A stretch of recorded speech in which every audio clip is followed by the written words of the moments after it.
This week in show history, 6 years ago this week, Texas Congresswoman Betty Brown asked the Asian community to change their names so that they would be easier for Americans to deal with, or maybe just so she didn't sound so dumb trying to pronounce them.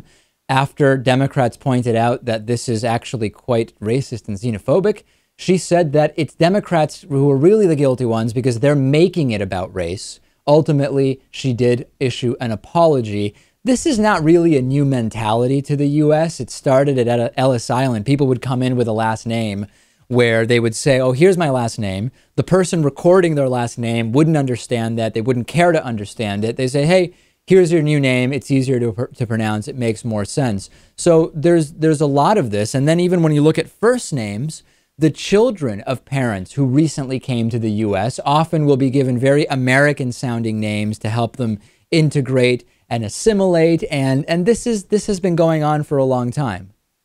I remember going to a Japanese restaurant back in Western Mass, and it was one of those hibachi places, and we'd sit down, and the chef would come over, and he would say, you know, Asian fellow, very thick accent, and say, "Hi, my name is Bob." And I'm thinking to myself, no, your name is not Bob. Why don't you just tell me your name? I can handle it. I assure you. I can deal with it. But, I think that's another example of this, just using kind of a fake name in a situation like that to make things easier. Yeah, I've had this happen with YouTube support when they are in other countries. They will say, oh, my name is Jim. And you know that it's not.